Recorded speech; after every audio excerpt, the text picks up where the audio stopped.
Have you ever wondered why certain patterns keep repeating in your life? Why you attract similar people, situations, or emotions, no matter how much you try to change? Or perhaps you've experienced moments that seemed impossibly coincidental, like thinking about someone and they call you the next minute. Maybe you've tried manifesting something, a goal, a dream, a change, and felt the power of focused intention, only to find yourself sabotaging it or not believing deep down that it was truly yours. What if the answers to all of this, your patterns, your desires, your breakthroughs and breakdowns, were not outside you, but inside, hidden in the deepest layers of your own unconscious mind? Carl Jung, the Swiss psychiatrist and depth psychologist, spent his life exploring the mysterious world within us. He didn't just believe the unconscious influenced our lives. He believed it shaped our entire reality. And today, as millions seek answers through manifestation, visualization, and energetic alignment, Jung's century-old insights may hold the master key we've been missing. Until you make the unconscious conscious, it will direct your life and you will call it fate. Because manifestation isn't just about thinking positively, it's about uncovering the invisible patterns within us, those we've repressed, forgotten, or never known, and bringing them to light. In this way, becoming whole is the real secret to shaping your world. In this in-depth exploration, we'll uncover what Jung really meant by the unconscious mind, the life-changing power of active imagination, how synchronicity connects mind and matter, why wholeness, not positivity, is the key to manifestation, and how Jung's psychology lays the spiritual and psychological foundation of the manifestation movement today. Part 1. What is the unconscious and how does it shape our lives? Jung saw the psyche as a vast layered system, not just made of conscious thoughts and feelings, but dominated by powerful unseen forces. He divided the psyche into the conscious mind, which is what you know, think, and are aware of. The personal unconscious, as in forgotten experiences, repressed desires, memories. And the collective unconscious, which is the inherited psychological structures shared by all humans, containing archetypes and deep patterns of behavior. The unconscious isn't negative, it's just unseen. Contrary to popular belief, the unconscious isn't just a dark pit of trauma and shadow.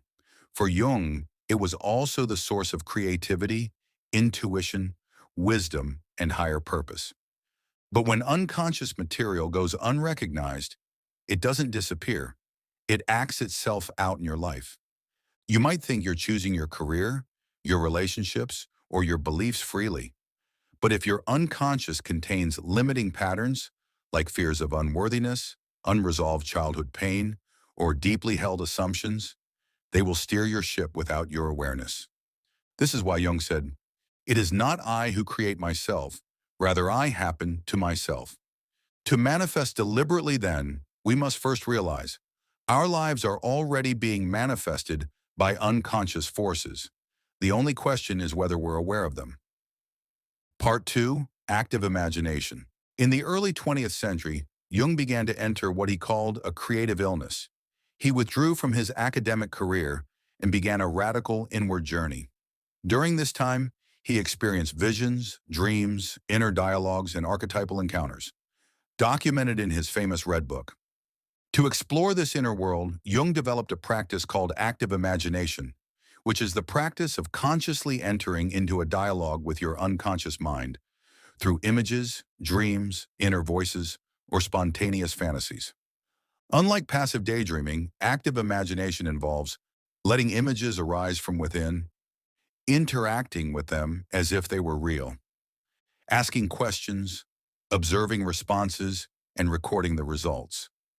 Integrating the insights into your waking life, Jung might speak with a figure in his imagination, say, an old wise man or a seductive woman, and learn something surprising about himself.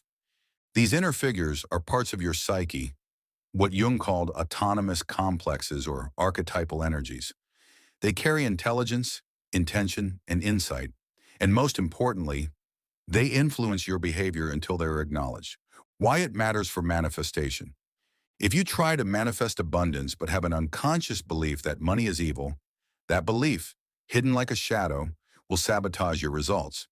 But if you use active imagination to meet this belief, speak to it and understand its origin, maybe a memory of parental conflict, religious guilt, or ancestral poverty, you can integrate it. You don't need to erase it. Just make it conscious. From there, you can choose something new. Active imagination is like shadow work for manifestation. It clears the hidden blocks and inner saboteurs, allowing your conscious intention to align with your deeper self. Part 3. Synchronicity, the bridge between mind and matter. Perhaps the most magical concept Jung ever developed was synchronicity. He defined it as a meaningful coincidence of two or more events where something other than the probability of chance is involved. In other words, synchronicity occurs when something in your inner world, a thought, dream, emotion, is mirrored in the outer world, in a way that is deeply meaningful but not causally connected. For example, you dream of a rare bird and the next morning it lands on your windowsill. Orient, you're thinking about changing careers and someone randomly offers you a job in that exact field. Or maybe you're wondering about a past decision and a stranger says a phrase that feels like a direct answer. Jung believed these events revealed something profound, that psyche and matter are not separate. Instead, they arise from a deeper, unified field. He called this the unus mundus, the one world, where inner and outer reflect one another. Synchronicity and manifestation. When people describe signs, repeating numbers, or the universe sending a message, they're describing synchronicity. Modern manifestation teachings often say, the universe responds to your vibration. Signs appear when you're aligned. Reality shifts as your beliefs shift. All of this echoes Jung's view that your inner state shapes what you perceive and attract. In Jung's view, synchronicity is not just a trick of fate. It's a sign that you are in deep harmony with your unconscious and the greater whole. It is not something you control. It's something that emerges when you are integrated. Part 4. The shadow, the hidden force behind blocked manifestations. One of Jung's most powerful insights was that of the shadow, the part of us that holds everything we reject, deny, or can't accept. It might contain repressed anger, guilt and shame, unlived desires, hidden talents, instincts we've judged as bad. The shadow isn't evil, it's unconscious. And what we repress in the shadow often sabotages our conscious goals. For example, you try to manifest a loving relationship. You do affirmations, meditations, and visualizations, but deep down your shadow holds a belief. I'm not worthy of love, or I'll be abandoned again. Unless that belief is brought into the light, it will subtly sabotage relationships through fear, distrust, or attracting unavailable partners. Jung said, the shadow is a moral problem that challenges the whole ego personality. One does not become enlightened by imagining figures of light, but by making the darkness conscious. Manifestation begins with wholeness. Modern teachings often skip this step. They focus on what you want, not why you don't yet have it. But Jung reminds us, if we don't integrate the shadow, it manifests itself anyway. Not as miracles, but as blocks, crises, and patterns that repeat until we pay attention. When we embrace the shadow through honesty, self-reflection, and practices like active imagination, we no longer need to battle ourselves. Our energy becomes unified, and from there, manifestation becomes more effortless. Part 5. Individuation, becoming whole, not just positive. At the heart of Jung's work was a lifelong process he called individuation, becoming the full, authentic self by integrating all parts of the psyche. This process involves encountering the unconscious through dreams, imagination, and symbols. Integrating the shadow, connecting with archetypes like the anima or animus, the inner feminine or masculine, and the wise old man, meaning one's inner wisdom. Discovering the deeper self, not the ego, but the true center of the psyche. Individuation is not about becoming perfect. It's about becoming whole, embracing both light and dark, conscious and unconscious, known and unknown. And here's the key. When you become whole, you become magnetic. Manifestation happens not because you try harder, but because your being is aligned. You no longer send mixed signals to the universe. You don't project fear while affirming love. You don't chase worth through success, you embody worth. This is the difference between ego-driven manifesting and soul-aligned creating. Part 6. From Depth Psychology to Manifestation, the bridge between two worlds. Modern manifestation teachings often focus on vibration, emotion, and belief, but rarely explore the deeper psychology underneath. Carl Jung gives us the missing link. He explains why unconscious blocks matter. He offers tools to uncover them, like active imagination and dream work. He frames signs and magic as part of a deeper structure of reality, the synchronicity. And he shows that becoming whole, not just thinking positively, is the real transformation. Imagine blending manifestation with Jungian psychology. You visualize your desires and explore your shadow. You raise your vibration and process buried emotions. You ask for signs and honor your inner wisdom. You become deliberate and deeply authentic. That's not just manifesting, it's becoming. Carl Jung may not have used the word manifestation, but his entire psychology points to this truth. Your inner world shapes your outer world. The more conscious you become of your beliefs, fears, wounds, and gifts, the more aligned your energy becomes. And when your conscious mind and unconscious self move in harmony, life begins to unfold with synchronicity, meaning, and flow. This isn't about forcing outcomes. It's about tuning into the deeper current within you, the one that's always been shaping your story, the one that holds not just your wounds, but your purpose, your creativity, and your ability to co-create reality, who looks outside, dreams, make the unconscious conscious, and then watch the world around you shift. Because when you become whole, you don't just manifest a life. Carl Jung didn't speak those words lightly. They carry the weight of a lifetime spent exploring the depths of the human psyche, a realm as vast and mysterious as the outer cosmos. He wasn't simply referring to childhood memories, forgotten dreams, or hidden anxieties. He was describing an entire world within us that, left unexamined, writes the story of our lives in invisible ink. The great paradox of being human is this. We believe ourselves to be the authors of our choices, the drivers of our destiny, and yet more often than not, we are pulled by undercurrents we can't name, repeating the same cycles with different faces, making decisions that seem like our own but are, in truth, echoes of something deeper. And so, the idea of manifestation, of shaping reality through thought, emotion, and intention, raises a crucial question. If what you attract reflects who you are, then who are you really? Not just consciously, but unconsciously. Not just in your vision board or morning affirmations, but in the forgotten corridors of your inner world. Because it is from the unconscious that reality arises. And if you truly wish to manifest your life deliberately, you must begin where the seeds of reality are actually planted. You must begin where Jung began, at the threshold of the conscious and unconscious mind, the invisible landscape within. For Jung, the human psyche was not a tidy structure, but a wild, living ecosystem. At the top of that landscape stood the conscious mind, which is what you know and understand, your thoughts, your identity, your personality. This is the part of you that speaks, plans, decides, and claims agency over your life. But beneath that surface lies the personal unconscious, a vast reservoir of forgotten experiences, repressed emotions, unlived desires, and the unprocessed remnants of your past.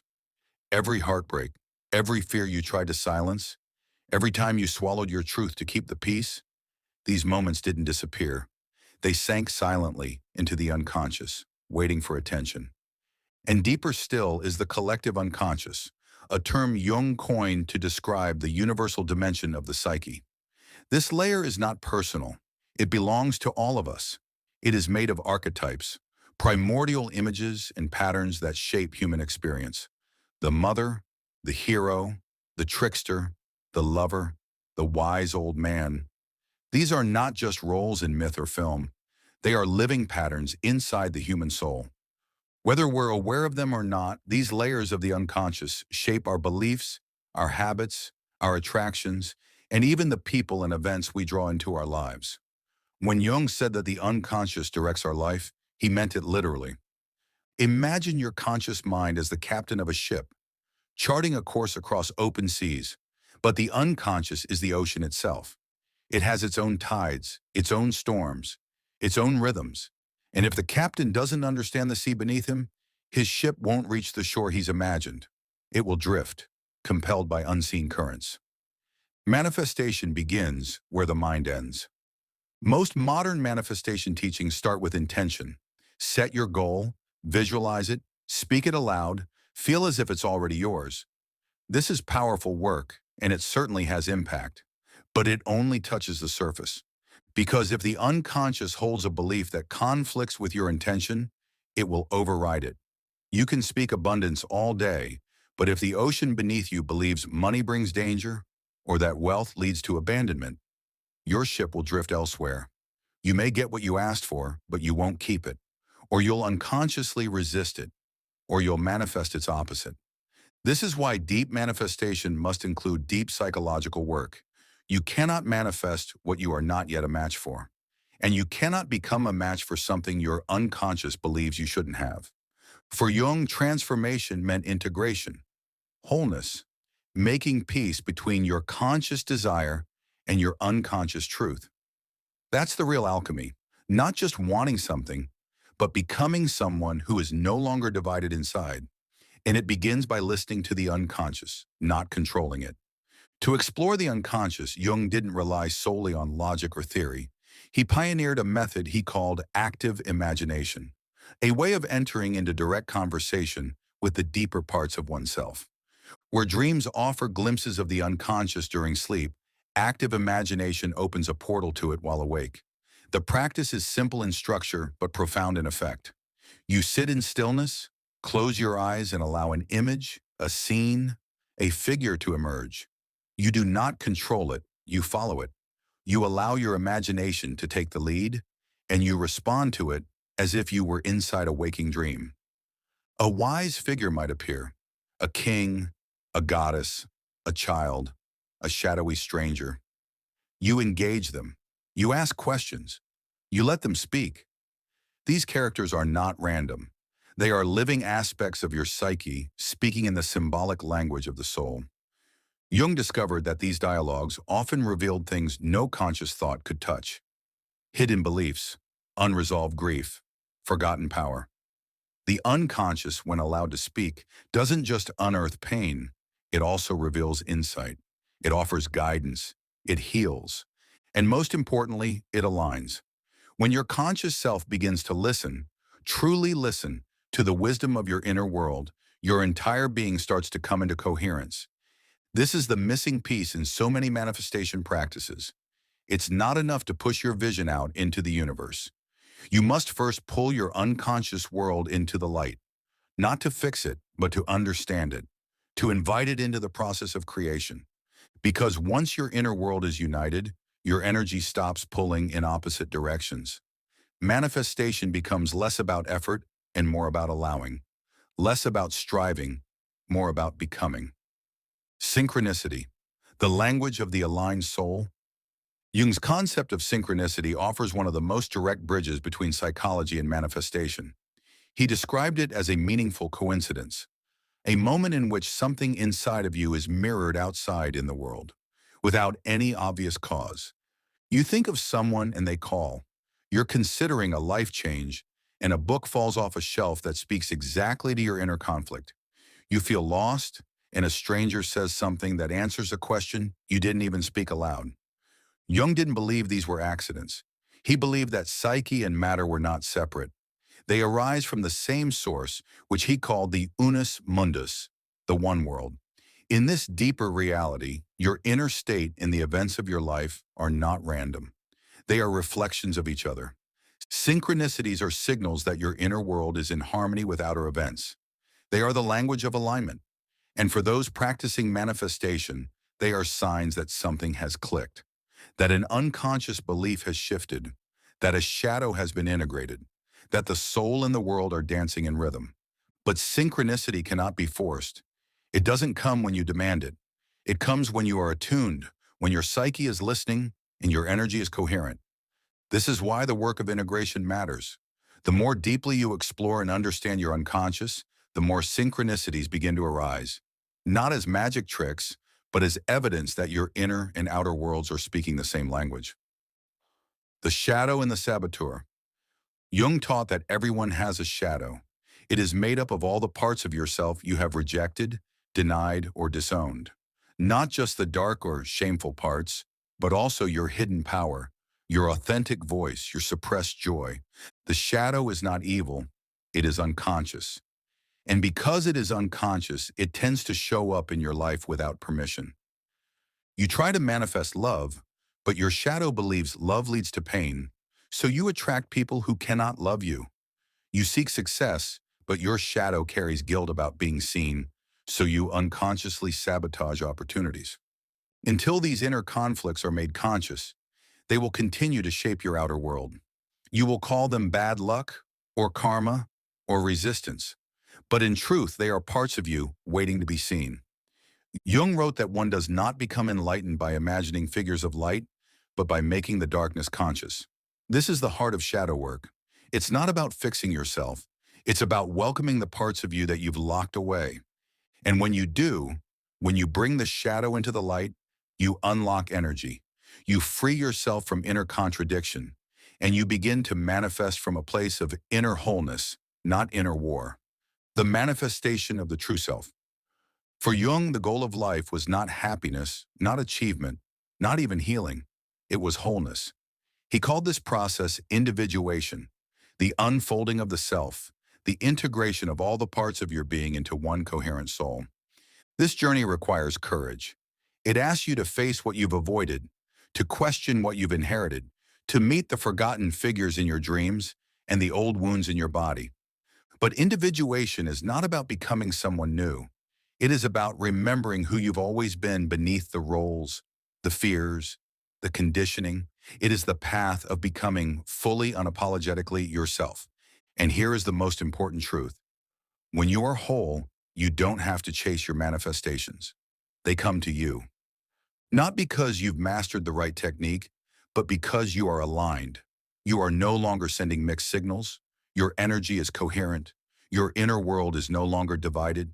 You are no longer manifesting from wounds or shadows or inherited beliefs. You are manifesting from the truth of your being. This is the power of Jung's work. It shows us that manifestation is not just about calling things in. It's about becoming someone who no longer unconsciously pushes them away. What Jung taught us, without ever using the word manifestation, is that the psyche is not just a passive receiver of reality. It is a creator of it.